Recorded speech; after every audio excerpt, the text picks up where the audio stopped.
बघा पुढचा मुद्दा आहे Ostwald's dilution law for weak acids. Weak acids साठी आपल्याला ओस्टवर्ल्स डायल्युशन लॉ बघायचा. तर आता लक्ष द्या की या लॉ मध्ये आपल्याला काय बघायचं बघा.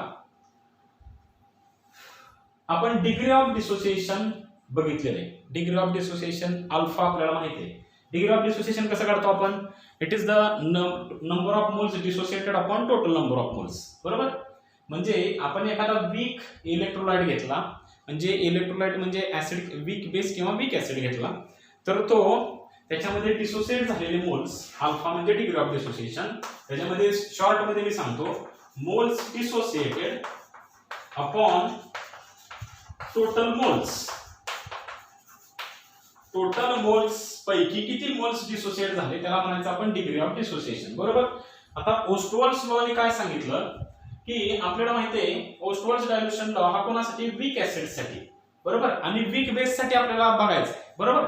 पण ओस्टवर्ल्स डायल्युशन लॉ कुठेही स्ट्रॉंग ऍसिड आणि स्ट्रॉंग बेस साठी नसतो. कारण का तर स्ट्रॉंग ऍसिड हे कुठल्याही डायल्युशनला 100% काय होतात डिसोसिएट होतात. जवळपास 100% डिसोसिएट होतात. आणि स्ट्रॉंग बेस सुद्धा कुठल्याही डायल्युशनला कितीही डायल्युशन असू दे बरोबर ते 100% डिसोसिएट होतात. मग आपण हे बघूयात. बघा तर डिग्री ऑफ डिसोसिएशन आपल्याला बघितलं. याच्या ह्या अगोदरच्या लेक्चर मध्ये तुम्ही बघू शकता जर का डिटेल मध्ये बघायचं असेल तर. ओस्टवर्ल्ड डायल्युशन लॉ काय सांगतो बघा. Alpha is inversely proportional to concentration. बरोबर. किंवा तिथे स्क्वेअर रूट ऑफ कॉन्सन्ट्रेशन दिलेलं आहे म्हणजे स्क्वेअर रूट ऑफ दोन्हीचा अर्थ एकच आहे. स्क्वेअर रूट ऑफ कॉन्सन्ट्रेशन आणि स्क्वेअर रूट ऑफ व्हॉल्यूम असा ओस्टवर्ल्ड डायल्युशन लॉ आहे. म्हणजे थोडक्यात डिग्री ऑफ डिसोसिएशन हा कॉन्सन्ट्रेशनशी इनव्हर्सली प्रोपोर्शनल आहे. स्क्वेअर रूट ऑफ कॉन्सन्ट्रेशनशी इनव्हर्सली प्रोपोर्शनल आहे. तसंच degree of dissociation square root of व्हॉल्यूमशी डायरेक्टली प्रोपोर्शनल आहे.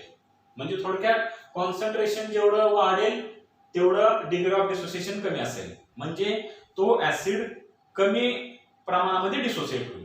जेवढं कॉन्सन्ट्रेशन जास्त तेवढं ऍसिडचं डिसोसिएशन कमी आणि जेवढा व्हॉल्यूम जास्त तेवढं ऍसिडचं डिसोसिएशन जास्त. Because degree of dissociation is more.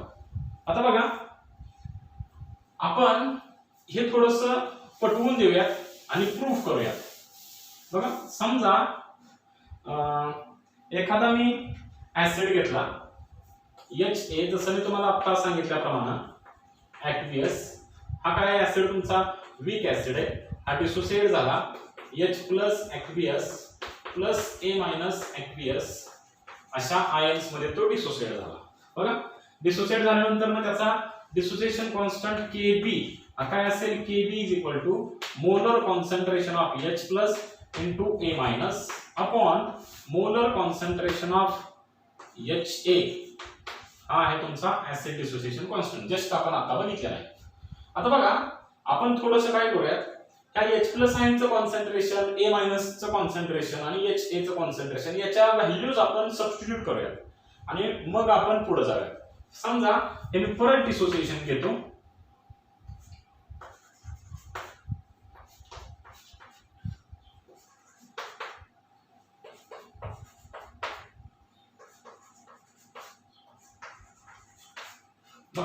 हा काय डिसोसिएशन कॉन्स्टंट आहे. डिसोसिएशन कॉन्स्टंटचे डेफिनेशन काय. It is the equilibrium constant for the dissociation equilibrium of weak acid. बरोबर. और के पाहिजे इथं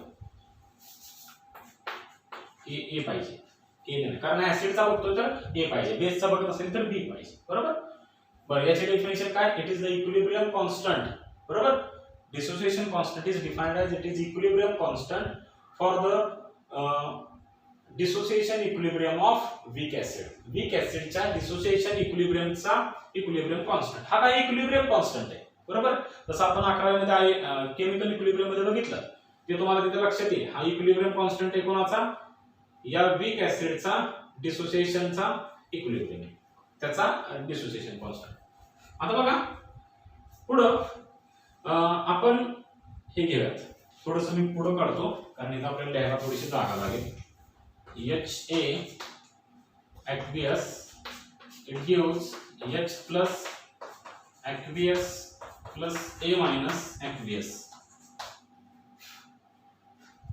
बघा तर सुरुवातीला इनिशियली इनिशियली सुरुवातीला लक्षात घ्या की आपण अजून हा जो ऍसिड आहे तो ऍक्वियस सोल्युशन त्याचं तयार केलं नाही, म्हणजे ऍसिड अजून पाण्यामध्ये टाकलेला नाही, बरोबर. जस्ट अबाउट टू डिझॉल्व, म्हणजे आपण जस्ट डिझॉल्व करतोय, म्हणजे डिझॉल्व करायच्या वेळेस हे आयन्स असणार आहेत का? नाही, बरोबर, कारण अजून डिझॉल्व केलेलं नाही, त्याच्यापासून आयन्स तयार होणार नाहीत. मग हा काय असणार आहे? 100% हाच असणार आहे.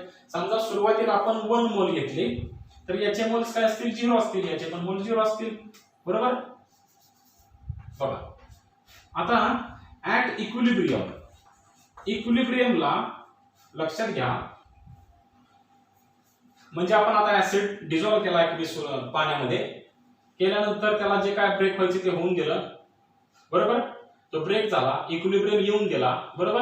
याच्यापासून हे तयार झालं, परत हे दोन्ही कंबाईन होऊन परत हे तयार झालं. ही प्रोसेस कंटिन्यू झाली, फॉरवर्ड प्रोसेस रिव्हर्स प्रोसेसचा रेट इक्वल झाला, इक्विलिब्रियम आला. इक्विलिब्रियम आल्यानंतर ना HA, H+ आणि A- हे तिन्ही काय असणार आहेत? आपल्या सोल्युशन मध्ये एक्झिस्ट असणार आहेत. ह्या तिन्ही स्पेसिस एका वेळी असणार आहेत, बरोबर, आपल्या सोल्युशन मध्ये. तर याच्यामधला समजा 1 मोल पैकी, बघा समजा 1 मोल पैकी अख्खा 1 मोल समजा डिसोसिएट झाला तर H+ चे आयन्स किती तयार होतील? H+ 1 मोल्स तयार होतील आणि A- चे 1 मोल्स तयार होतील. इथे जर का 2 मोल्स घेतले तर याचे 2 मोल्स, याचे 2 मोल्स तयार होतील, बरोबर. सगळे जर का 2 मोल्स ब्रेक झाले तर 3 घेतले तर हे पण 3, हे पण 3, 4 घेतले तर हे पण 4, हे पण 4, बरोबर. पण ऍसिड वीक असल्यामुळे सगळा डिसोसिएट होत नाही, फक्त अल्फा एवढा फ्रॅक्शन डिसोसिएट होतो असं आपण समजू. समजा आपण असं समजूयात या 1 मोल पैकी अल्फा एवढा फ्रॅक्शन डिसोसिएट झाला, तर अल्फा एवढा फ्रॅक्शन डिसोसिएट झाला तर लक्षात घ्या अल्फा एवढे H+ आयन्स तयार होतील आणि A- एवढे अल्फा एवढेच A- आयन तयार होतील, बरोबर. जसं एकापासून 1 तयार होतील, दोनापासून 2 तयार होतील, तसं अल्फा पासून अल्फा तयार होतील, बरोबर. मग मला एक सांगा, इथं डिसोसिएट न झालेले आयन्स किती राहतील? किती मोल्स राहतील डिसोसिएट न झालेल्या आयन्सचे? तर सुरुवातीला 1 मोल घेतलेले त्याच्यापैकी अल्फा एवढे डिसोसिएट झाले, बरोबर. अल्फा एवढे डिसोसिएट झाले आणि 1 - अल्फा राहिले. तुम्हाला जर याच्यामधला डिटेल जर का तुम्हाला बघायचं असेल तर तुम्ही केमिकल इक्विलिब्रियम पार्ट 2 चं लेक्चर बघा, त्याच्यामध्ये 17व्या मिनिटापासून 23व्या मिनिटापर्यंत याचं मी सगळं एक्सप्लेनेशन दिलेले, तुम्ही डिटेलमध्ये जाऊन बघू शकता, बरोबर. आता आपल्याला काय करायचंय की याचं मोलर कॉन्सन्ट्रेशन काढायचं. समजा मोलर कॉन्सन्ट्रेशन, बघा आपल्याला काय करायचंय की मला एक सांगा की हे सगळं आपण आता मी 2 मिनिटांमध्ये तुम्हाला समजून सांगतो. हे सगळं एका आपण पॉट मध्ये घेतलेलं, एका भांड्यामध्ये घेतलेलं असं समजा. या भांड्यामध्ये तुमचा HA पण आहे, H+ आयन पण आहे, A- पण आहे, बरोबर. हे तिन्ही एकाच वेळी आहेत, बरोबर. मग त्याच्यापैकी HA चं स्वतःचं काहीतरी कॉन्सन्ट्रेशन असेल त्या सोल्युशन मध्ये, H+ चं काहीतरी कॉन्सन्ट्रेशन असेल आणि A- चं काहीतरी कॉन्सन्ट्रेशन असेल. ते आपण कसं काढायचं? तर HA चं जर का कॉन्सन्ट्रेशन काढायचं असेल तर आपल्याला कॉन्सन्ट्रेशन कोणतं पाहिजे? Molar concentration. आणि मोलर कॉन्सन्ट्रेशन कसं काढतो आपण? मोल्स डिवाइडेड बाय व्हॉल्यूम, बरोबर, इन dm³, बरोबर. बघा म्हणजे मोल्स अपॉन व्हॉल्यूम म्हणजे काय? तुमचं मोलर कॉन्सन्ट्रेशन आहे. बरं HA चे मोल्स किती आहेत? बरोबर, हे मोल्स आहेत. इथं मी मोल्स असं लिहितो, हे सगळे मोल्स आहेत. HA चे मोल्स किती आहेत? 1 - अल्फा, बरोबर. हे मोल्स आहेत. मोल्सला डिवाइड बाय काय करतो आपण? मोलर कॉन्सन्ट्रेशन काढण्यासाठी मोल्स डिवाइडेड बाय व्हॉल्यूम करतो. तसंच त्या H+ आयनचं कॉन्सन्ट्रेशन कसं काढू? त्याचे moles divided by volume, alpha divided by V. तसंच A- चं काय करू? अल्फा डिवाइडेड बाय V, याचं कॉन्सन्ट्रेशन निघेल, बरोबर. बघा आता या 1 - अल्फा अपॉन V ही किंमत कोणाची? हे HA चं कॉन्सन्ट्रेशन आहे. मग याला मी असं म्हणू शकतो, it is the concentration of HA. HA चं मोलर कॉन्सन्ट्रेशन आहे. तसंच अल्फा अपॉन V H+ चं मोलर कॉन्सन्ट्रेशन आहे is equal to molar concentration of H+. तसंच अल्फा अपॉन V म्हणजे काय? Molar concentration of A-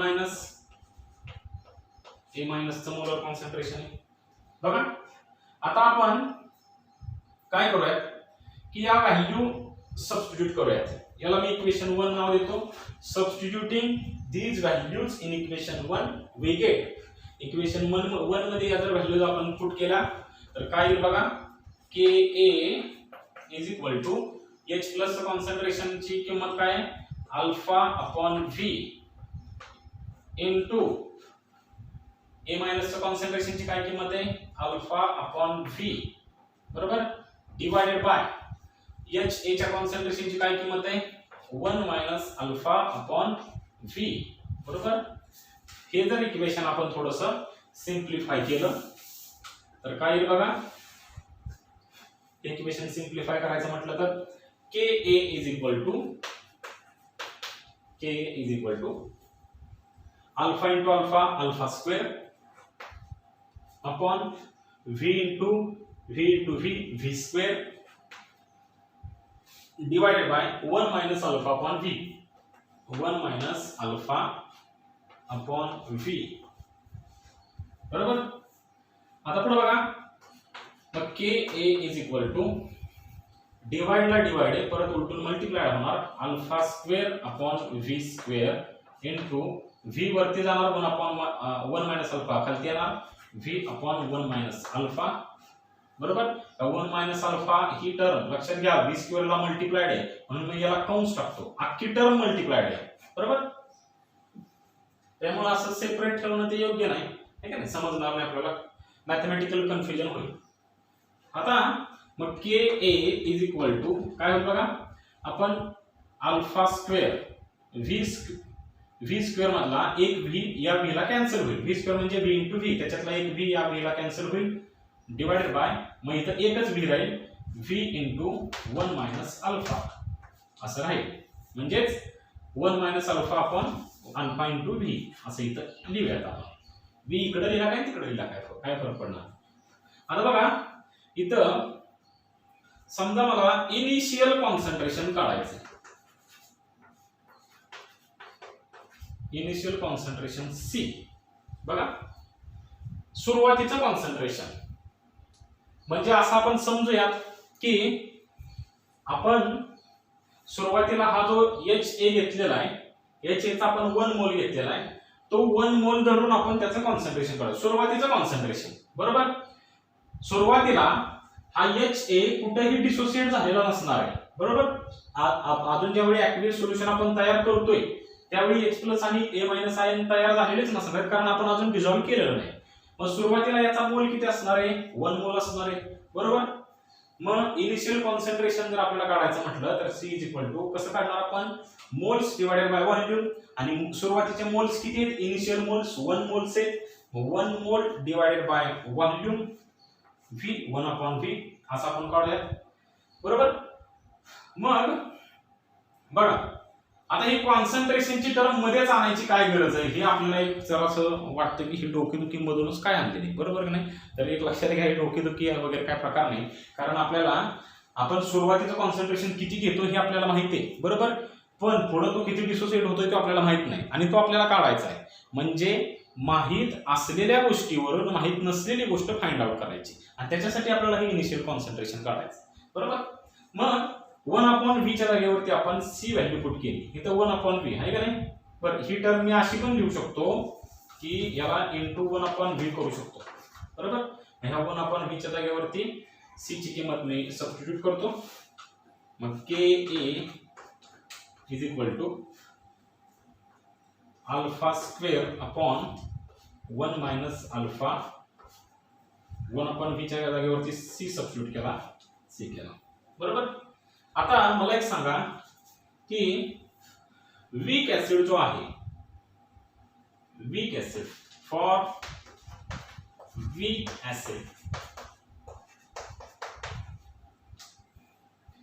acid साठी आपल्याला माहिती आहे वीक ऍसिड म्हणजे काय which dissociate very slightly in aqueous solution बरोबर. बघा जो ऍक्वियस सोल्युशन मध्ये अतिशय स्लाइटली डिसोसिएट होतो अतिशय कमी प्रमाणामध्ये डिसोसिएट होतो त्याला आपण वीक ऍसिड म्हणतो. आणि जर का तो कमी प्रमाणामध्ये डिसोसिएट होत असेल तर त्याची डिग्री ऑफ डिसोसिएशन अल्फाची किंमत काय असेल खूप कमी असेल अतिशय कमी असते. आता बघा डिग्री ऑफ डिसोसिएशनची किंमत जवळपास 0.0001 अशा काही किमती असतात वीक ऍसिड साठी. म्हणजे ऑलमोस्ट इक्वल टू 0, बरोबर. मग वीक ऍसिड साठी degree of dissociation alpha is approximately equal to 0. जवळपास त्याची किंमत 0 शी इक्वल असते. नॉट एक्झॅक्टली नाही, पण अप्रॉक्सिमेटली त्याची किंमत किती असते? 0 असते, बरोबर. समजा आपण या अल्फाची व्हॅल्यू 0 सबस्टिट्यूट केली, बघा तर काय बघा इथं Ka is equal to alpha square C upon 1 minus 0. बरोबर, 1 मायनस 0 म्हणजे काय? 1च येणार आहे, बरोबर. 1 मायनस 0 ची किंमत 1 येईल असेल बघा. आणि 1 ने डिवाइड केलं तर काय फरक पडणार नाही, म्हणजे Ka is equal to alpha square C असेल, बरोबर. आता बघा मग अल्फा स्क्वेअर ची किंमत काय येईल? K upon C. हा C इकडे मल्टिप्लाय आहे, तिकडे गेल्यानंतर डिवाइड होईल, म्हणजे alpha square is equal to K upon C असं होईल.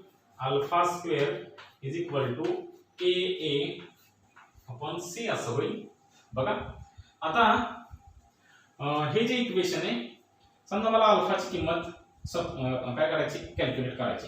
अल्फाचा स्क्वेअर आहे, दोन्ही बाजूंचा आपण स्क्वेअर रूट घेतला. Taking square root on both sides, taking square root on both sides, दोन्ही बाजूंचा आपण स्क्वेअर रूट घेतलं तर अल्फा स्क्वेअरचं स्क्वेअर रूट येणार आहे अल्फा इज इक्वल टू याचं स्क्वेअर रूट येणार आहे square root of Ka upon C. अख्ख्या टर्मचं स्क्वेअर रूट येणार आहे, लक्षात घ्या. फक्त Ka चं नाही, या C चं, या अख्ख्या टर्मचं स्क्वेअर रूट आहे. आता बघा मग याच्यावरून एक गोष्ट आपल्याला दिसते की समजा मी स्क्वेअर रूट सेपरेट केलं, alpha is equal to square root of K upon C म्हणजे square root of Ka,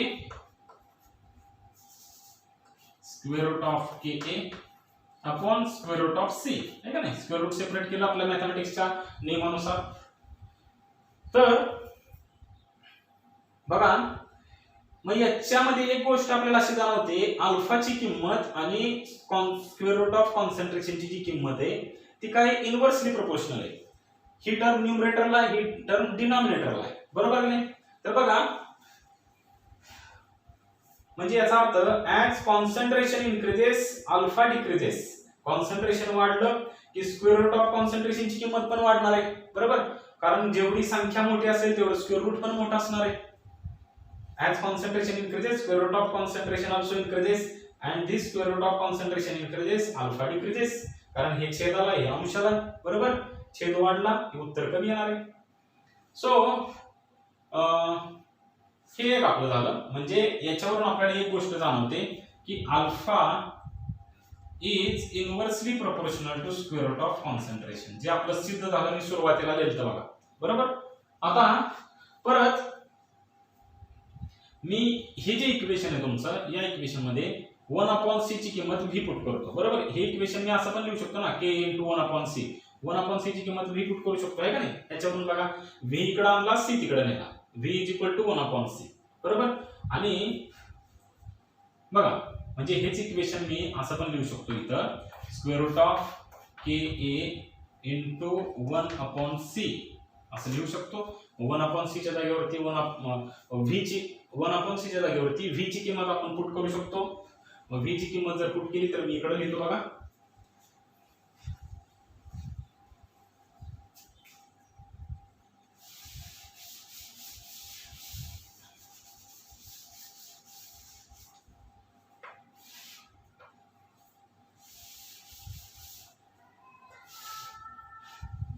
sorry इथंच लिहितो मी की alpha is equal to square root of Ka into 1 upon C म्हणजेच काय येणार आहे, V येणार आहे.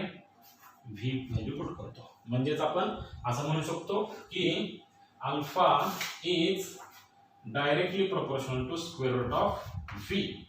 V च्या स्क्वेअर रूटशी अल्फाची किंमत डायरेक्टली प्रोपोर्शनल आहे, बरोबर.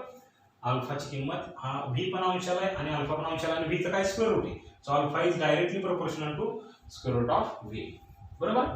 आता पुढे बघा म्हणजे याचा अर्थ असा होतो की डिग्री ऑफ डिसोसिएशनची जी किंमत आहे ती कॉन्सन्ट्रेशनच्या स्क्वेअर रूटशी इनव्हर्सली प्रोपोर्शनल आहे, आणि डिग्री ऑफ डिसोसिएशनची किंमत व्हॉल्यूमशी concentration of volume square root of व्हॉल्यूमशी डायरेक्टली प्रोपोर्शनल आहे. बरोबर. म्हणजे थोडक्यात मी तुम्हाला एक साध्या शब्दात सांगतो की अल्फा कॉन्सन्ट्रेशन वाढलं तर स्क्वेअर रूट ऑफ कॉन्सन्ट्रेशन वाढतं आणि स्क्वेअर रूट ऑफ कॉन्सन्ट्रेशन वाढलं तर अल्फा कमी होतो. बरोबर. ऍज कॉन्सन्ट्रेशन इन्क्रीजेस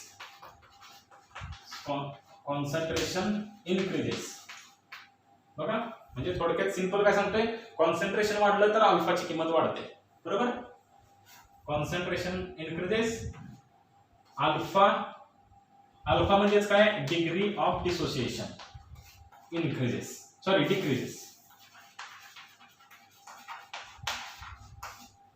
ठीक आहे ना, अल्फा डिक्रीजेस. आणि व्हॉल्यूम वाढलं तर अल्फा काय होतो, वाढतो. So as volume increases alpha also increases. आता याच्यावरून एक गोष्ट काय आपल्याला दिसते बघा, आपण थोडस प्रॅक्टिकली विचार करू. व्हॉल्यूम वाढला की अल्फाची किंमत वाढते. म्हणजे समजा एखादा वीक इलेक्ट्रोलाइट आपण घेतले, वीक ऍसिड आपण घेतलेला, तो वीक ऍसिड आपण 100 ml, समजा आपण असं समजूयात की 10 ग्रॅम वीक ऍसिड घेतलेला आहे आणि 100 ml पाण्यामध्ये तो डिझॉल्व्ह केलेला आहे. आणि असं समजू की त्याचा डिग्री ऑफ डिसोसिएशन किती आहे, 1 आहे किंवा 0.1 आहे. बरोबर. त्याचा 0.1 एवढा डिग्री ऑफ डिसोसिएशन आहे. आपण त्या 100 ml पाण्यामध्ये अजून 100 ml पाणी टाकलं तर व्हॉल्यूम डबल झाला. बरोबर. व्हॉल्यूम डबल झाला की डिग्री ऑफ डिसोसिएशनची किंमत सुद्धा काय होते, वाढते. Volume increases alpha increases. तुम्ही अजून 100 ml पाणी टाकला तर डिग्री ऑफ डिसोसिएशन अजून वाढणार आहे. पहिला समजा 0.1 होता, नंतर 0.2 होईल, 0.3, 0.4, 0.5 असं वाढत जाईल. कधी वाढत जाईल, तुम्ही व्हॉल्यूम वाढवत गेलात की वाढत जाईल. आता ह्याच्या पाठीमागचं सायंटिफिक कारण तुम्हाला सांगतो की जसं तुम्ही व्हॉल्यूम वाढवता म्हणजेच डायल्युशन करता, तसं त्या वीक इलेक्ट्रोलाइटला स्पेस सापडते डिसोसिएट होण्यासाठी, त्याला मोकळी जागा सापडते डिसोसिएट होण्यासाठी. बरोबर. आणि त्याच्यामुळे काय होतं, लक्षात घ्या, अल्फाची किंमत सुद्धा काय होते, इन्क्रीज होत जाते. बरोबर. बघा, सो व्हॉल्यूम वाढवणे म्हणजे डायल्युशन करणे. म्हणजे थोडक्यात ओस्टोवाल्सच्या डायल्युशन लॉला एवढंच सांगायचंय की तुम्ही डायल्युशन वाढवलं की काय होतं, अल्फा वाढतो. बरं, डायल्युशन वाढवलं म्हणजे व्हॉल्यूम वाढवला. बरोबर. डायल्युशन वाढवलं, डायल्युशन कसं वाढेल, व्हॉल्यूम वाढवल्यावर डायल्युशन वाढेल. As dilution increases volume increases. Dilute, एखादा वस्तू डायल्यूट करणे म्हणजे त्याच्यामध्ये अजून सॉल्व्हंट टाकणे, पाणी टाकणे. बरोबर. जसं बघा, उदाहरणार्थ आपल्या घरामध्ये 2 पाहुणे आले असं आपण समजूयात आणि आपण घरामध्ये चहा बनवलेला आहे आणि अशा 2 कप आपण चहा बनवलेला आहे आणि अचानक अजून एक पाहुणा वाढला आणि असं समजा की तुमच्या घरामधील साखर संपलेली आहे, दूध संपलेले आणि चहापत्ती सगळं संपलेले आहे. बरोबर की नाही. तर आपण काय करूया, त्याच्यामध्ये पाणी टाकू शकतो. बरोबर. त्याचं डायल्युशन करू शकतो. डायल्युशन करून त्याचा व्हॉल्यूम वाढवून काय करू शकतो, 2 कप चहाचे 3 कप चहा करू शकतो. ऍक्च्युअली प्रॅक्टिकली असं तुम्ही कधी करू नका. बरोबर. तुमचे पाहुणे कदाचित नाराज होऊ शकतात. बरोबर. त्याच्यामुळं म्हणजे आपण डायल्युशन करणे म्हणजे व्हॉल्यूम वाढवणे. Dilution increases volume increases and volume increases alpha increases according to this equation. बरोबर. आपण वीक बेसिस साठी जो ऑस्टोवाल्ड डायल्युशन लॉ आहे तो पुढच्या लेक्चरमध्ये बघूयात.